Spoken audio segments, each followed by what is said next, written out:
নমস্কার। অংশমালী আয়োজিত সেতু সঞ্চারের আরেকটি পর্যায় নিয়ে আমি স্বপন রায় উপস্থিত হয়েছি। আমাদের এই অনুষ্ঠানটি একটি সাহিত্যের অনুষ্ঠান।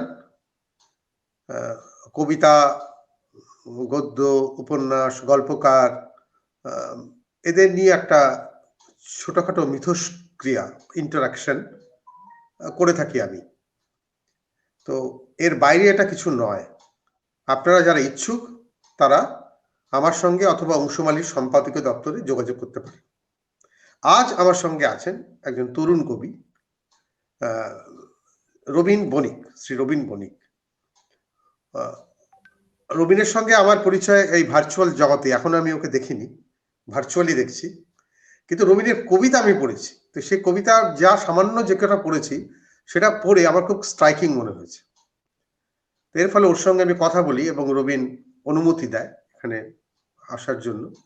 সেই সুবাদে আজকে আমরা মুখোমুখি ভার্চুয়ালি আগেন। রবীন, তোমাকে স্বাগত অংশমালীর এই সেতু সঞ্চার অনুষ্ঠানে।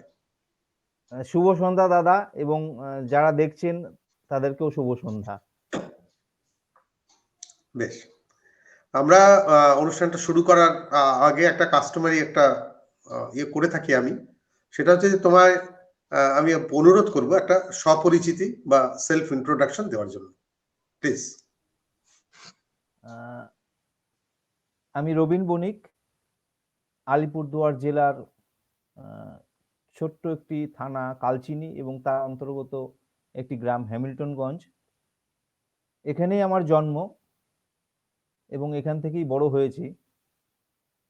আমাদের এই অঞ্চলটি অরণ্য ঘেরা এবং উৎসাহ উদ্দীপনা প্রচুর। এখানেই আমার লেখাপড়া, এখান থেকেই আমার সমস্ত উৎসাহ জোগাড় করা, এবং লেখালেখিটা আমি পাই আমার মায়ের কাছ থেকে। তিনি যেমন গান ভালোবাসতেন এবং বাসেন এখন, তো সেই উৎসাহ মায়ের কাছ থেকে পেয়েছি একদম ছোটবেলা থেকে। সেই তখন রবীন্দ্রসঙ্গীত, সেই সাগর সেন, অশোকতরু বন্দ্যোপাধ্যায়, তাদের গান দিয়ে আমার শুরু। তো তারপর থেকে আমরা এখানে সংখ্যায় খুবই কম, যেহেতু একটি ব্যবসায়িক এরিয়া। সাহিত্য চর্চা আছে এবং খুব বেশি নেই। তা আমরা ২-৩ জন মিলে সাহিত্য চর্চার উদ্যোগ শুরু করি। আমরা পত্রিকাও এখান থেকে বের করি, সকাল নাম।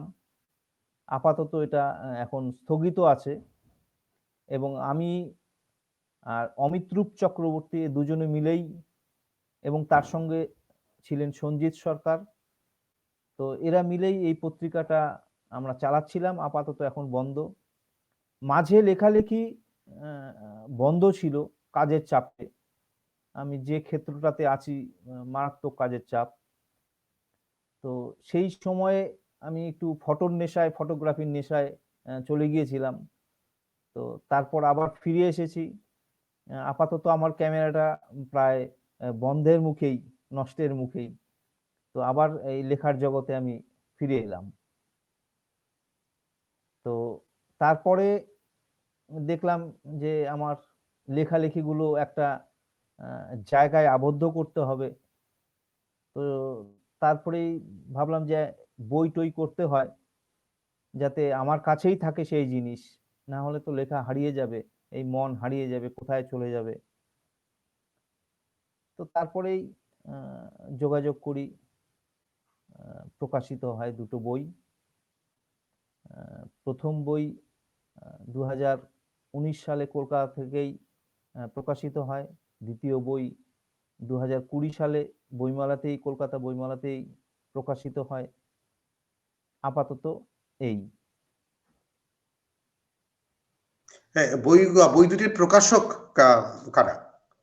প্রথম বইটি প্রকাশকের নামটা একটু বলো। হ্যাঁ, প্রথম বইটি প্রকাশ করেছে আখর কথা থেকে, আখর কথা, এবং দ্বিতীয় বইটি সাজবাদী থেকে, শ্রী দয়াময় দয়াময় সাজু বুদ্ধি। বন্দ্যোপাধ্যায়। তো বইটি একটু, হ্যাঁ, আচ্ছা, এরপরে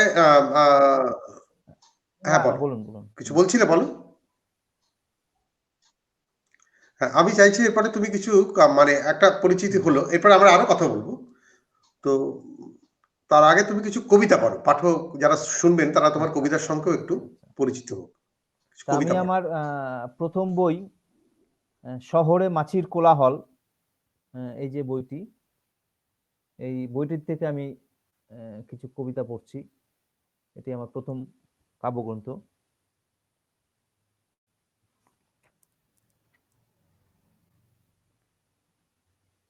প্রথম কবিতা, দলিত চড়ুই। প্রকৃত পুরুষের মতো উপছে উঠছে ঢেউ ছিদ্রহীন চৈত্রের দিকে। ও ঘরে দাগ, শুয়ে আছে বিরল জীব। এ ঘরে পা ধুয়ে আসা সন্ধ্যা, নিচু লণ্ঠন, দাওয়ায় বসে থাকা শীতল হরিণীর দিকে নেমে আসে চিহ্ন। মনে হয় খণ্ড কাগজ জুড়ে অসম্মতির ছায়া, উপচে উঠছে ঢেউ। চিৎকার থেকে পুড়ে যাচ্ছে সব আসবাব, একটা গোটা বাড়ি, পাড়া, অবশেষ দলিত চড়ুই। মেঘহীন শুয়ে আছে অসার ধানের ক্ষেত। এটি প্রথম।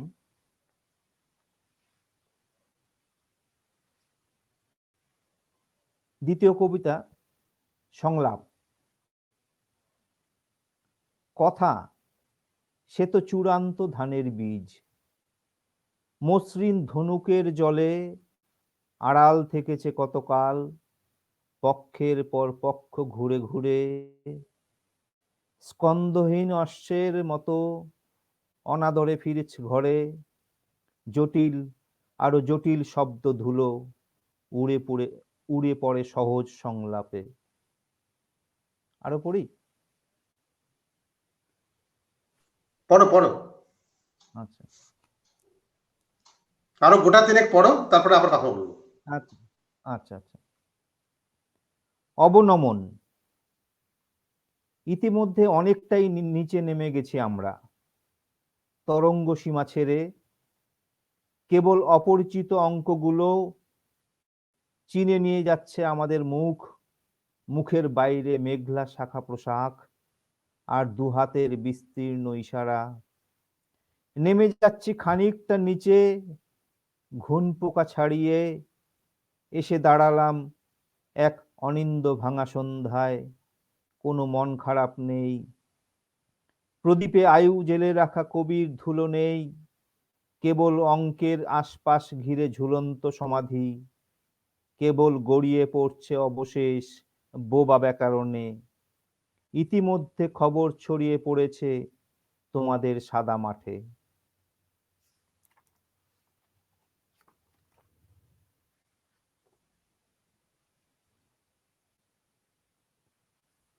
তৃতীয় কবিতা, রাজার গল্প। গল্প শুনতে শুনতে ঘুমিয়ে পড়লাম একদিন। রাজার গল্প। রাজার ঠোঁটের বাম দিকের এক গভীর চাঁদ ছিল। উঁচু উঁচু প্রাচীর থেকে রাজা ঈশ্বর বিলি করতেন, রাজার পছন্দের ঈশ্বর। আমি তো নিজেই নিজের ঈশ্বর, তাই রাজার আদেশে ভয় পেয়ে লুকিয়েছিলাম কিছুদিন। ধূমকেতু দেখতে পাবো না, এই উদগ্রীবে একদিন রাজার মুখোমুখি হলাম। অসম্ভব স্নেহে আদরে তিনি দেবতার ঘরে নিয়ে গেলেন। তারপর মনে নেই। 1,00,000 বছর ঘুম ভাঙার পর আমি 1,00,000 বছর ঘুম ভাঙার পর মুখোমুখি আমিও আকাশ। দুজনার মাঝখানে ভাঙা কাচে ঘুমিয়ে আছে রাজা।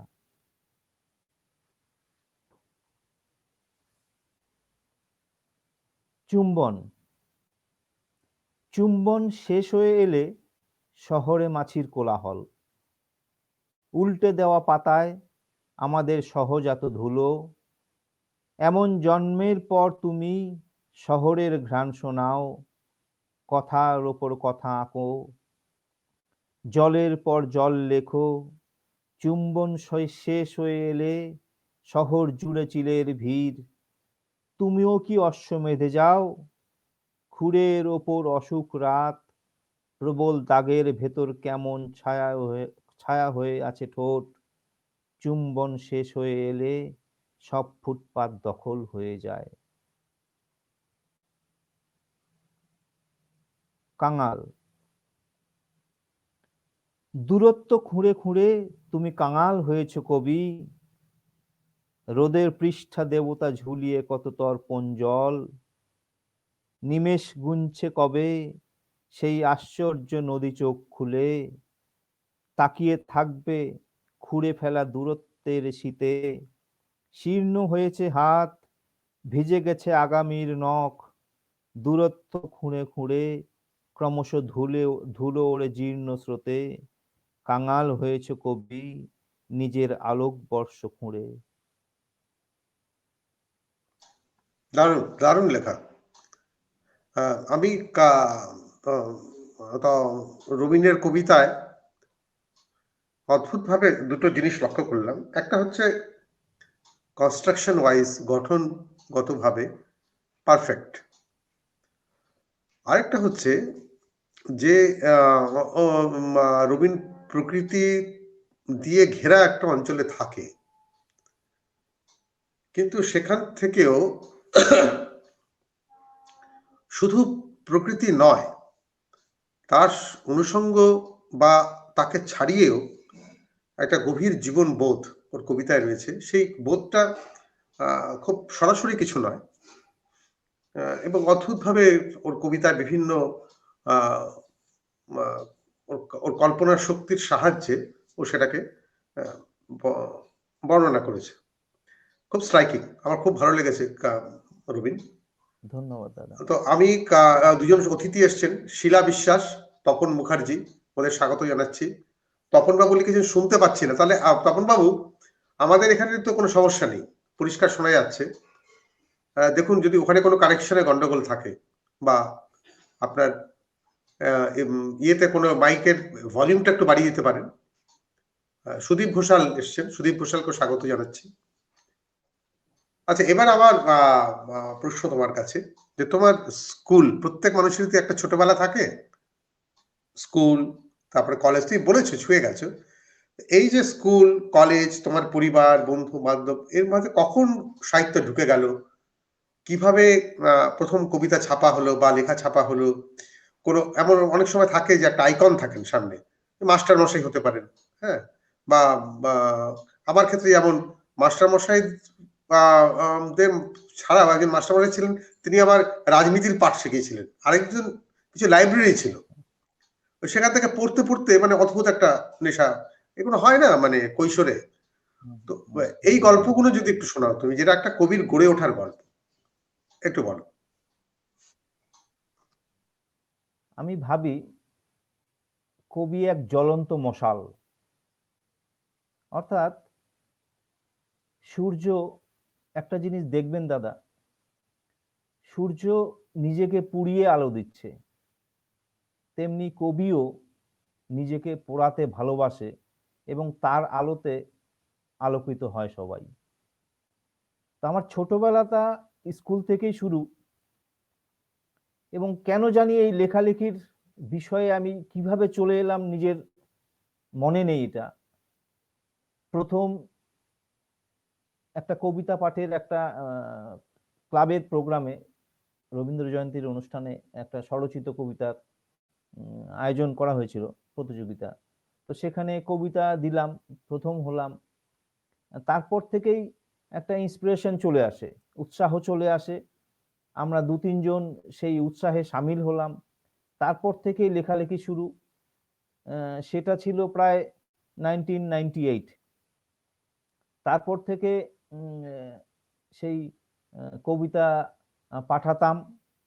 প্রথম কবিতা ছাপা হয় কলকাতার হাওড়ার একটা পত্রিকা, অঙ্কুরোদ্গম। তো সেটা প্রায় 2000 সাল হবে। তো তারপর থেকেই লেখালেখির টা শুরু হয়। আমরা একসঙ্গেই বিভিন্ন আসর বসাতাম 3-4 জনে, এবং তার সঙ্গে ছিল আমাদের এক লাইব্রেরিয়ান, তার কথা নাম বললেই নয়, শ্রী দীপক ঘোষ। তিনি আবৃত্তিতে গোল্ড মেডেলিস্ট ছিলেন। উনি এখন নেই বর্তমানে। তো এই হচ্ছে আমাদের বিস্তর ছিল। আমরা আলিপুরদুয়ারেও সেই সময় চর্চা খুব সাংঘাতিকভাবে হতো, এবং যার কথা না বললেই নয়, তিনি এখন নেই, শ্রী তনুময় সরকার, খুব সাংঘাতিকভাবে উৎসাহ দিতেন। এবং তারপর ছিলেন তার যে দাদা, তার দাদার সঙ্গে পরিচয় পরে হয়, অনেক পরে হয়, অরুণাভর বাবা, অনুরাভ রাহারায়, অরুণাভ রাহারায়, তার বাবা কমলেশ রাহারায়। তিনি তাদের সঙ্গেও এই যে একটা পরিবেশ গড়ে তোলা, পরিবেশ গড়ে তোলার পর তাদের সঙ্গে একটা আত্মিক যোগাযোগ হয়ে যায়। তিনি চিঠি লিখতেন, আমাদের চিঠিতে যোগাযোগ হতো, আমরা যেতাম ওখানে 3-4 জন গিয়ে, একটা সাংঘাতিক একটা কবিতার পরিবেশ তৈরি হয়ে যায়, এবং লেখার তখন থেকেই উৎসাহটা শুরু হয়ে যায়। তার পরবর্তীতে চাকরিতে জয়েন করি, তারপরেও লেখালেখি, মাঝে অনেকটা সময় প্রায় 10 বছর বন্ধ ছিল লেখা, তারপরে আবার ফিরে আসি লেখায়। তুমি বলতে থাকো, আমার ক্যামেরাটা সামান্য অফ হবে, ঠিক আছে? তুমি আচ্ছা। তোমার কথা বলতে থাকো। হুম। তো তারপর থেকেই সেই লেখা শুরু হয়। আমরা পত্রিকা প্রকাশ করি, সকাল পত্রিকা, পত্রিকা প্রশংসিত হয়।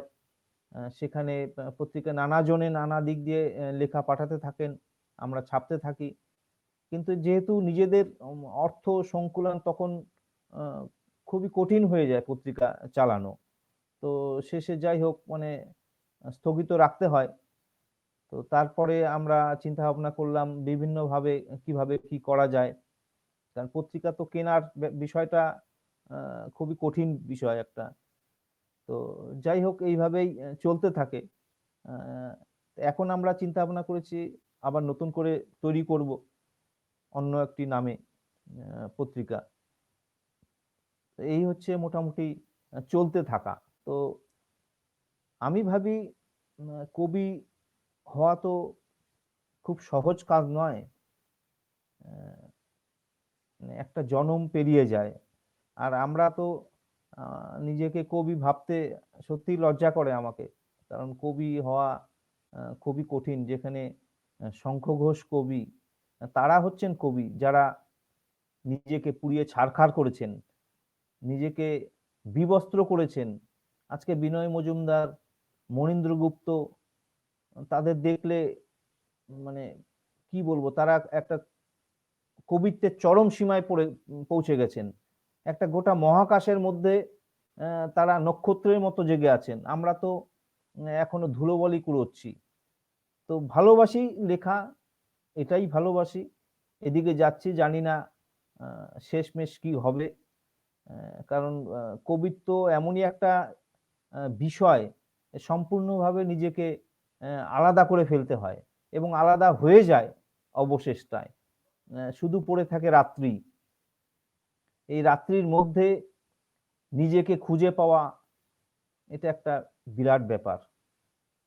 তো এই লেখালেখি, দেখা যাক কি হয়। উত্তরবঙ্গের যে সাহিত্য, আমি অল্প স্বল্প আমার সাথে কিছু জানি, আমি অত্যন্ত ধনী, এবং তার একটা অন্য স্বাদও আছে। সেটা ওখানকার যে স্থানিক যে সমস্ত অভিজ্ঞতা, প্রয়োগ এবং প্রকৃতির যে ব্যঞ্জনা, সেগুলো উত্তরবঙ্গের কবিদের মধ্যে দেখা যায়। উত্তরবঙ্গের আরেকটা হচ্ছে খুব মূলত তারা খুব বাক সংযমী, মানে প্রচুর কথা বলেন না, এবং তারা সচেতন প্রথমাবধি আর কি, প্রথম থেকেই তারা খুব সচেতন যে কথা বললে কবিতা নষ্ট হয়, অনেক কথা বললে। তোমার লেখা তো আমি সেগুলো পেয়েছি, আমি যে যে সামান্যটুকু পড়েছি আর কি। তোমার স্কুলের নাম কি ছিল? আমার স্কুলের নাম, কলেজের নাম? প্রথমে বাড়ির কাছেই সুভাষপল্লী প্রাইমারি স্কুল, সেখান থেকেই শুরু। তারপরে সেই স্কুল থেকে চলে যায় জুনিয়র হাই স্কুল, এবং আমাদের পাশেই আহ, ঐতিহ্যবাহী স্কুল কালচিনি ইউনিয়ন একাডেমি, বহু পুরানো, 1958 সালে, 58 কি 68। তো এই তারপরে মাধ্যমিক পাশের পরে আমি চলে গেলাম জলপাইগুড়ি। জলপাইগুড়িতে আমি ভর্তি হলাম সোনাউল্লাহ স্কুলে। সেইখানে থেকে গ্রাজুয়েশন, সরি, উচ্চ মাধ্যমিক পাশ করার পর চলে গেলাম জলপাইগুড়ির এসি কলেজে। তো তারপরে আবার ফিরে এলাম আলিপুরদুয়ার কলেজে। তো আলিপুরদুয়ার কলেজ থেকে গ্রাজুয়েশনটা কমপ্লিট করলাম, বিজ্ঞানে কমপ্লিট করলাম। তো কিন্তু বাংলা আমার প্রিয় বিষয় ছিল, যদিও বিজ্ঞান ছাত্র, কিন্তু বাংলা আমার প্রিয় বিষয় ছিল। তো যাই হোক, এইভাবে আস্তে আস্তে আহ, আমার, তারপরে তো চাকরি পেয়ে গেলাম, তারপরে তো আর হলো না আর পড়া পরবর্তীতে। এই। বেশ। হ্যাঁ, আমরা কিছুটা জানলাম কবির সম্পর্কে। উত্তরবঙ্গের জলপাইগুড়িতেও মানে আহ, আমি যাদের চিনি আর কি, খুব ভালো পরিচিত। শ্যামলদা তো মারা গেছেন, শ্যামল সিংহ। হুম, হুম। বিজয় দে আছেন এখন, সমর বিজয় দে, রায়চৌধুরী, হ্যাঁ। সমর দা, বিজয় দা। না, তো ওখানে জলপাইগুড়ি। আমার আমার একটা, হ্যাঁ, রেগুলার যাতায়াত ছিল ওই এখন বাংলা পত্রিকার কাগজ অতনু। অতনু একটা ইয়ারলি হ্যাঁ, হ্যাঁ। কবিতার আড্ডা করতো। তো হুম, আমি তো হুম, হুম। মানে রেগুলারই যেতাম ওখানে। সেই সূত্রে ওখানকার উত্তরবঙ্গের বিভিন্ন কবিদের সঙ্গে আমার সম্পর্ক হয়, অনেক পরিচয় হয়, আর আমি মুগ্ধ হতে থাকি। আর তুমি হলে শেষতম সংযোজন আর কি, এই মুগ্ধতা। এটা এটা খুব আমার ভালো লাগে। কারণ ধূপগুড়িতেই আমি দেখেছি আমাদের যে এই মল্লিকা সেনগুপ্তর, তারপরে একজন, মনে পড়ছে না নাম, সেই ধূপগুড়িতেই তাদের কিন্তু শুরু, সেখান থেকেই উঠেছেন মল্লিকা সেনগুপ্ত। আচ্ছা, আমি ওখানে তোমার আলিপুরদুয়ারে ওকে চিনি, সৌভিককে চিনি, সৌভিক দে হ্যাঁ, সরকার, হ্যাঁ, ও তো আলিপুরদুয়ারেই থাকে। হ্যাঁ, হ্যাঁ, হ্যাঁ, সৌভিক। হ্যাঁ। তো যাই হোক, এটা বোঝা যাচ্ছে যে তুমি একটা মানে উত্তরবঙ্গের যে আহ, ভৌগোলিক অবস্থান, সেখানে সাহিত্যের সক্রিয়তা বরাবরই ছিল, এবং তুমি তার অংশ, এটা বুঝতে পারছি। এবার আমাকে বলো যে তুমি কি শুধু কবিতাই লেখো, না গদ্যও লেখো, প্রবন্ধ, গদ্য ইত্যাদি লেখো? না, আপাতত কবিতাই, মানে কবিতার আহ, যে আকাঙ্ক্ষা, কবিতার যে লিপ্সা, এটা এখনো ছাড়তে পারিনি, মানে ওইদিকে এখনো যাইনি, যেতে পারছি না, আমি ধরতে পারছি না, আমি গদ্যে বা প্রবন্ধে যেতে পারছি না কবিতাকে ছেড়ে। এটা কেন হচ্ছে আমি বুঝতে পারছি না। মানে মনে হচ্ছে যেন মানে আমার খিদেটা একদমই মিটছে না, খিদে মিটছে না, মনোপুত হচ্ছে না। আজকে একটা কবিতা লিখছি, দুদিন পর ভালো লাগছে না। হ্যাঁ, তো এই খিদেটা থেকেই যাচ্ছে। যেদিন ভালো লাগতে আরম্ভ করবে, সেদিন তোমার কবিতা শেষ হয়ে যাবে। এই ভালো না লাগাটাই তোমার জ্বালানি, এটাই একদম, তোমার একদম, একদম, লিখিয়ে নিয়ে যাবে। একদম, যদি সন্তুষ্ট হয়ে যাও একদম। যে আমি তো লিখে ফেললাম, তাহলে তো হয়ে গেল, লেখা শেষ, না, তা শেষ। গল্প শেষ। একদমই তাই, গল্প শেষ। মানে উত্তরবঙ্গে থাকাকালীন তোমার কবিতা লেখার, আমি বলবো না এই শব্দটা খুব ক্লিশে, প্রেরণা কি, কিন্তু একটা থাকে না, মানে কবিতা সঞ্জাত হয়। অনেকে রাজনীতি থেকে হয়, মানে বিপ্লবের রাজনীতি আমাদের সময় হতো, আমরা যখন ছোট ছিলাম সে সময় ছিল। অনেকের প্রকৃতি থেকে হয়, অনেকের সব মিলিয়ে হয়, অনেকে এমনি মানবিক অনুভূতি থেকে হয়, এবং তার যে অভিজ্ঞতা সমাজে থাকার ফলে হয়, এবং তখন সে তার থেকে বাইরে যেতে চায়। এই নিত্য একদম ঠিক। নৈমিত্তিক যে একটা জীবন, তার থেকে বাইরে গিয়ে সে নিজের একটা জগৎ তৈরি করে। তো তোমার হুম। ক্ষেত্রে কি হয়েছিল? তোমার ক্ষেত্রে কি হয়েছিল? আমার ক্ষেত্রে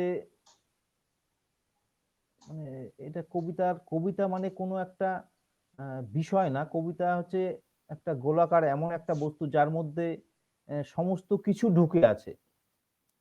তো শুধু মানে এই কতগুলো অক্ষর বা শব্দ পাশাপাশি বসিয়ে একটা লেখা তৈরি হলো। কবিতা আমার মনে হয় কবিতা হচ্ছে সারা জগৎকে নিয়ে একটা সাংঘাতিক অনুভূতি, এবং সেই অনুভূতিটা আমার মোটামুটি মাধ্যমিক পাশের পর থেকে দারুণভাবে আমাকে গ্রাস করলো। এবং যেহেতু আমি বিজ্ঞানের ছাত্র, তো সেখানে এই প্রশ্নটা আমাকে বারবার কুড়ে কুড়ে খায়, মানে এখনো এই প্রশ্নটা আমাকে জ্বালিয়ে মারছে যে মানে কেন, কিসের, কি সত্য কি অসত্য, দুটো একই, আমরা কাকে সত্য বলবো, আমরা কাকে অসত্য বলবো। তো এই জিনিস যখন আহ, আমি শঙ্খ ঘোষকে সাংঘাতিক ভাবে ভালোবাসি, কবি শঙ্খ ঘোষ, তার লেখার মধ্যে সাংঘাতিক ভাবে আমি ডুবে যাই। রণজিৎ দাস, তার লেখার মধ্যে আমি সাংঘাতিক ভাবে ডুবে যাই। রবীন্দ্রনাথ, এই যে প্রশ্ন, এই প্রশ্নটা আমাদের মনে হয় প্রত্যেক কবির ক্ষেত্রেই তাকে জ্বালিয়ে পুড়িয়ে মারছে। একটা হুকের মতো প্রশ্নবোধক চিহ্ন, এই হুকটা হৃৎপিণ্ডে ঢুকে কি যেন বের করে আনছে, যে তুমি কি চাও, তোমার উত্তর কোথায়, এই দিকেই আমি তাকিয়ে। বেশ, বেশ, এবার ঠিক আছে, আমরা অনেক কথা বললাম, এবার আরো কিছু কবিতা পড়ো। একদম।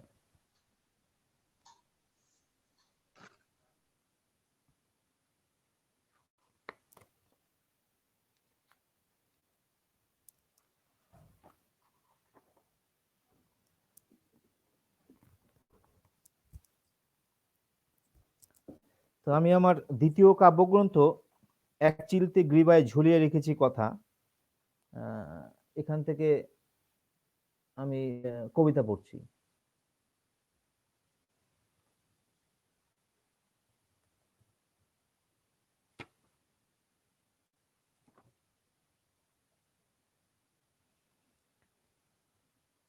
অন্য দেশ। আমি একটা অন্য দেশ নিয়ে ঘুরছি, আমি একটা অন্য পোশাকে ঘুরছি। শরীর থেকে নিঃশব্দে তুলে ফেললাম সমস্ত সাঁতার, আত্মগোপনের দীর্ঘ দীর্ঘ শিল্পকলা। ওরা জানে চতুশ্রীগালের কথোপকথন, ওরা জানে এক বৃক্ষ থেকে অন্য এক বৃক্ষের দখল। আজকাল জ্ঞান শূন্য ভাবে নুয়ে পড়ছি কাঠের অস্ত্রোপচারে। যে কেউ দেখে ফেলছে, যে কেউ উদ্ভট ভাবে বলে দিচ্ছে আমি নাকি একটা ইচ্ছাকৃত ভারতবর্ষ, আমি নাকি একটা পান্তা ভাতের দেশ। তা সে যাই বলুক, আমি এই প্রত্যেকটা কবির মৃত্যুদিনের আশপাশ দিয়ে সন্দেহজনকভাবে ঘোরাঘুরি করছি কিছুদিন। প্রিয় শব্দগুলো ছিঁড়ে ছুঁড়ে মারছি জ্যান্ত শৃগালের দিকে।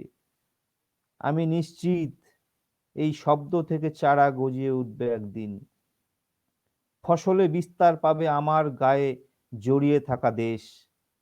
তা সে যাই বলুক, আমার গায়ে লেখা অন্য একটি দেশ। কাটা হাত দুটোর উপর দাঁড় করিয়ে রেখেছি 1,00,000 সৈনিক। একদিন আমার পূর্ব দিক থেকে ছুটে আসবে এই সৈনিকের, এই পান্তা ভাতের, এই মৃত কবিদের ভারতবর্ষ। বাহ, অন্তর্বাস। সব বৃষ্টিপাত নখে লুকিয়ে থাকে না, সব বৃষ্টিপাত নখে লুকিয়ে থাকে না, সব বৃষ্টিপাত আটকে থাকে না পোশাকে। কিছু তো থাকে হরিণের নাভিকুণ্ডে, কিছু থাকে কোমল চাদরে চাঁদের গন্ধে। ঋতু এসে বসে সোনালী যৌন অক্ষরে, ঋতু এসে বসে অপাপ সিঁথির পংক্তিতে। মুখোমুখি হোক খোলামেলা আদরের চিহ্ন, মুখোমুখি আজ কাব্য ও নদীর অন্তর্বাস।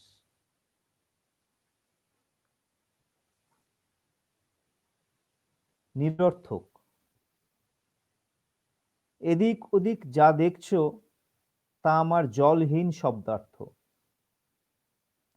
প্রতিটা শব্দের উপর আতশ কাচ ধরলে দেখবে তা থেকে নিত্য উড়ে যাচ্ছে এক অর্থহীন ঘর, যে ঘরের ভেতর তুমি যত্ন করে সাজিয়েছিলে অপ্রকাশিত বাঁশি, যে ঘরের ভেতর সুতো টাঙিয়ে ঝুলিয়ে রেখেছিলে প্রকাশিত নাটকের দৃশ্য, যে ঘরে পেতে রেখেছিলে আগন্তুকের অনির্বাণ সুবর্ণ রেখা।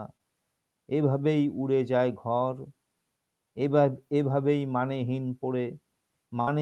মানেহীন হয়ে পড়ে আমাদের প্রত্যেকটা কলম। মোটা কাচের চশমা থেকে নিত্য উড়ে যায় শহরের পর শহর নিরর্থকের দিকে।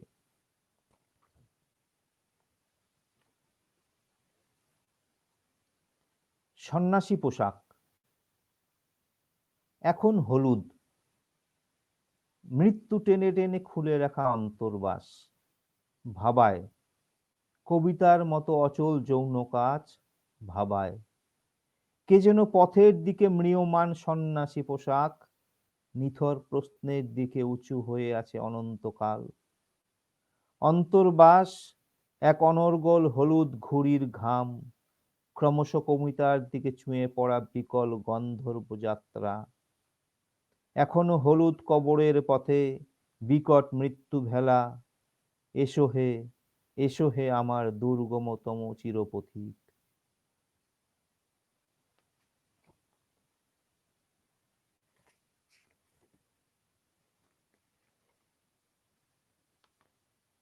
গার্হস্থ্য দশমিক, প্রত্যেকটা বিকেলের পায়ে বিন্দু বিন্দু গার্হস্থ্য দশমিক। অসম্পূর্ণ সংখ্যার শ্বাসে খুলে যায় অন্যমনস্ক বোতাম। কার জলে তুমি অসংযত সন্ন্যাসী পর্যটন, এপার ওপার কবিতার মৃদুলিপি, দুহাতে চুমুর ভয়, মুখে বজ্রপাত। সন্ধ্যা ডুবে যায় তরুণ চাদরে, শুষ্ক কবির কলমে, কার পায়ে ছুটে আসে শ্রেণীর খঞ্জন, এসো হে, করার শব্দ নিমেষ করি লুব্ধকে।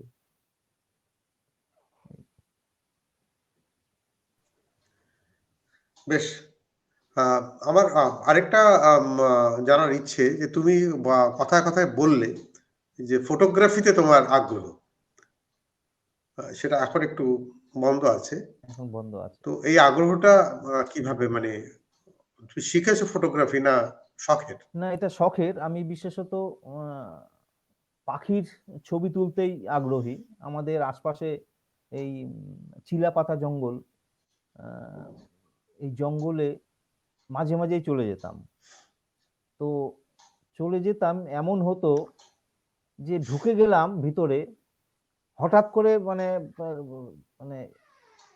জ্ঞান ফিরে পেলাম যে এখনই যদি আসে, বাইসন আসে, আমি কোথায় যাব। হ্যাঁ, মানে এই যে পাখির নেশা, তারপর বিভিন্ন জায়গায় ঘুরতে গেছি, তো সেখানেও সে বিভিন্ন রকম পাখির কালেকশন। তো এটা ছিল ভালো লাগে, এখনো ভালো লাগে, তবে এখন ব্যবহারটা কম।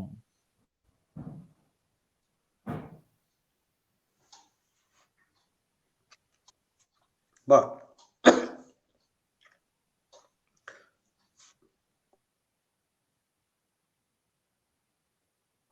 তোমার পাখির কালেকশন দেখতে হবে ছবি।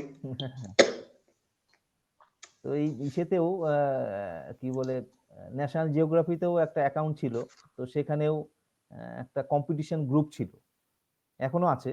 তো সেই গ্রুপেও আমি ছবি পাঠাতাম। তো সেখানে দেখতাম বিভিন্ন দেশের যে সমস্ত ছবি ওখানে আসে, অদ্ভুত।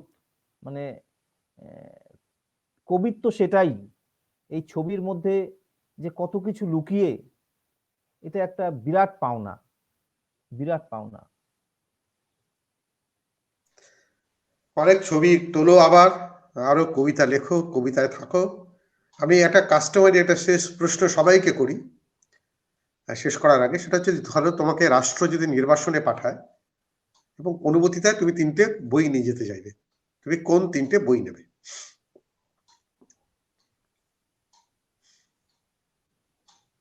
তিনটে বইয়ের মধ্যে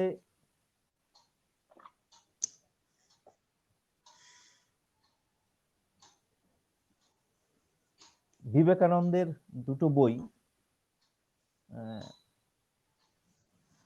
আপাতত নাম মনে পড়ছে না, পত্রাবলী, বিবেকানন্দের চিঠিপত্রগুলো যেটাতে গচ্ছিত আছে, সেটা একটা পুস্তক আকারে তৈরি, সেই বই, এবং শ্রীমকথিত শ্রীরামকৃষ্ণ, এই একটা বই, এবং শঙ্খ ঘোষের প্রিয় একটা বই আমি নিয়ে যেতে চাই। বাহ, আমরা সরাসরি উত্তর পেলাম। রবিনের 3টে বই, সে কোন 3টে বই নিতে চায়। রবিন, তোমার আরো লেখালেখি ভালো হোক, আগামী জীবন আরো ভালো কাটুক। আর সবাইকে আমি এখানে এই অনুষ্ঠানে যারা শুনলেন তাদের সবাইকে ধন্যবাদ জানাচ্ছি, আর তোমাকেও ধন্যবাদ জানাচ্ছি। তুমি যদি অংশুমালীকে কিছু বলতে চাও, তুমি বলতে পারো, প্লিজ। আজকে আমাকে এখানে নিয়ে আসার জন্য অসংখ্য অসংখ্য ধন্যবাদ। জানি না আমি কতটা বলতে পেরেছি। তো সেক্ষেত্রে অংশুমালীর সঙ্গে আমার অনেক দিনের সম্পর্ক। আমার এক দাদা চিরঞ্জীব হালদার, তিনি বলতেন যে লেখা পাঠাও, লেখা পাঠাও। তো আমি পাঠিয়েওছি আগে, মাঝে বন্ধ ছিল। তো অংশুমালীর প্রত্যেকটা এপিসোড আমি দেখি, বিশেষ করে আমার প্রিয় দাদা স্বপনদাকে আমার তা তার যে সাগর, সেই সাগরকে আমি আরো বেশি করে শুনতে চাই, দেখতে চাই। তার ভেতরে সত্যি এই মহাসাগর, তার ভেতরটা সত্যি মহাসাগর। যেহেতু তিনি সঞ্চালকের ভূমিকায় বসেন, সেই জন্য তার কাছ থেকে ঠিক পাওয়া যাচ্ছে না। আমি চাচ্ছি আমি উনাকে আরো দেখতে, উনার ভেতর থেকে আরো কিছু নিতে। তো আমি চাই দাদাকে একদিন ঠিক এই আসনেই বসতে, আমার আসনে বসতে। তিনি আরো কিছু দেবেন, কারণ তাদের কাছ থেকেই কিন্তু আমাদের প্রাপ্য। আমরা তো শৈশব, বৃক্ষ কি পরিমাণ ছায়া দেয় সেটা একমাত্র পথিকই জানে। তো সেই বৃক্ষের নিচে দাঁড়িয়ে আমি তো স্বপনদার কাছে অনুরোধ, স্বপনদা, কোনো অনুষ্ঠানে এসে, আপনাকে তো পাওয়া যায় খুবই কম, কোনো অনুষ্ঠানে এসে এই জায়গায় থেকে আপনার কাছ থেকে আমি আরো কিছু সংগ্রহ করব। এটা আমার একটা ব্যক্তিগত অনুরোধ, কারণ শুনতে আমি খুব সেটা ভালোবাসি। হবে, এবং সেটা হবে। আমি এই কোভিড পর্যায়ে গেলে, যখন উত্তরবঙ্গে যাব, তখন তোমার সাথে একটা মুখোমুখি আড্ডা করার ইচ্ছে রয়েছে। একদমই একদমই একদম। একদমই একদমই আলিপুরদুয়ারি, একদম। আলিপুরদুয়ারে আমার ছেলের গত বছর নভেম্বরে আমার ছেলের বিয়ে হয়েছিল। বাহ বাহ আমরা এখান বাহ থেকে সব যাত্রী গেছিলাম। মানে বাহ। অ্যাকচুয়ালি পাত্রী যদিও ব্যাঙ্গালোরে কাজ করে, কিন্তু ওর বাবা গোসাইগাঁওতে কাজ করতেন তখন, এখন রিটায়ার করেছেন আচ্ছা এবছর। তো আচ্ছা উনি আচ্ছা আচ্ছা। আলিপুরদুয়ারে থেকে বিয়ে দিয়েছিলেন। ওরা তো আলিপুরদুয়ারে আমি আগে গিয়েছি, জয়ন্তী যাওয়ার পথে গিয়েছি। আর গত বছর গেলাম এই বিবাহ উপলক্ষে আর কি। আচ্ছা আচ্ছা। তোমার সাথে বাহ আড্ডা হবে, বাহ। মুখোমুখি আড্ডা হলে তখন আমিও তোমার থেকে অনেক কিছু জানতে পারবো। আমি সবসময় তরুণ কবিদের কাছ থেকে অনেক কিছু শিখি, যেটা আমি, যারা আমার চেয়ে অগ্রজ যারা, তাদের কাছ থেকে শেখাটা কি, তাদের একটা ফিক্সেশন চলে আসে, তরুণ কবির থাকে আগ্রহ, এবং সেটা আচ্ছা আমাকে খুব আকর্ষণ করে।